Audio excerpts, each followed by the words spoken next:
Growing up, I never thought that this was art. I thought it was just entertainment.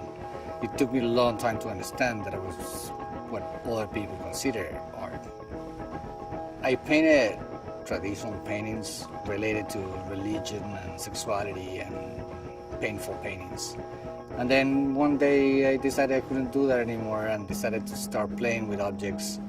And I felt that every object that you choose, it says something about you. It says something about your confrontation to life. And with time, I learned that celebrating life was better than complaining about it. So I do work that has the intention of celebrating life, making people smile and remember that there's beauty out there if you're looking for this. And it's an instant of reconciliation with life for the people that witness it. And I expect that people that find beauty want to stay alive because it's beautiful. I remember when I was young, I listened to Bach Sonata, and I remember it made me so happy to be alive because I heard that.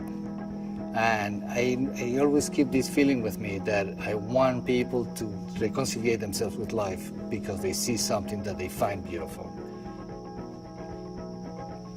The whole process of working with objects is like playing with clouds when you were a kid. You're looking at the sky and you think that this cloud looked like an elephant, or it looked like a bird flying, or it looked like Superman, or it looked like whatever it looks like.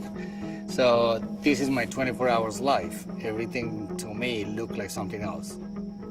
Whatever your emotional state of mind is, you can see it on your work. You evoke a feeling through an image. So I'm trying to evoke feelings through images and create these thoughts on images. They're very psychological, very intimate and very personal.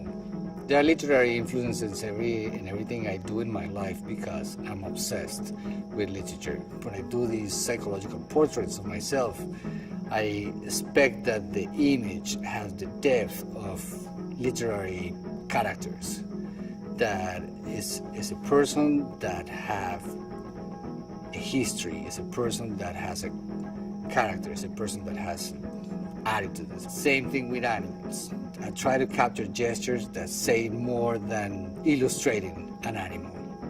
Illustrating an animal is one thing, and trying to portray yourself as an animal is a different thing.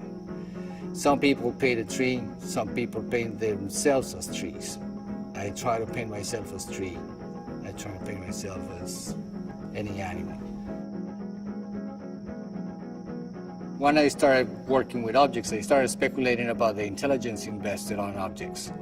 People that design objects had a thinking process, and I started looking at this thinking process and creating over their thinking process, thinking about why they were made, how they were made, how many decisions were made to make every object. If you take an object in your hands, you can see backwards how many decisions have been made, the material, the texture, the shape, the color. So you can read the intelligence that has been invested on objects. And also, all these materials come back to nature somehow, because shoes are made out of leather, cords are made out of trees, crutches are made out of wood. This is one thing, and the other thing is the conceptual thing. Every object has meaning. It's like words. Every object has a meaning, every word has a meaning, but you can't stretch this meaning if you put this object in a different context, the same way you put a word in a different context and create poetry. So this is the idea. This is about thinking. This is about thinking in a different way. And a screw is a screw, or a shoe is a shoe, until it becomes something else. A lot of people that confront my work think that I am doing this because I want to be green. This green, contemporary green attitude is ecologically sentimental statements, and this is not what this is about. This is not about making statements. This is about transmitting feelings to people. I don't want anybody come to the show or come to my shows and say, oh, this guy is saying this and that. But to say, I came and I smiled and it was beautiful and I really like it and I felt really good. That's about it. I'm not trying to change it, the view, the people's view. If we weren't overwhelmed by objects, I would have worked with objects anyway. But we are overwhelmed by objects, so I've used them. But this is not about recycling. Recycling are solutions for the amount of objects that we produce and how to reuse them. I'm not teaching anybody how to reuse their objects. I'm teaching about thinking that it could be used.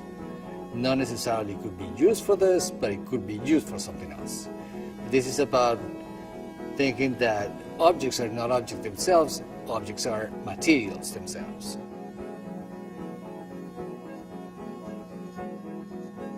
I'm reversing the process. People kill animals to make shoes, they destroy shoes to make animals. Every object is an open possibility, and you can transform any material in anything you like.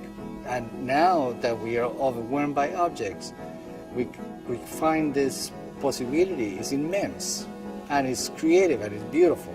It's about rethinking reality. It's not a political statement in a sense that I'm not saving the world through this. I'm just trying to make beautiful sculptures and trying to make beautiful sculptures with things I have and things that have meaning for me and have meaning for other people, because objects have meaning for everybody.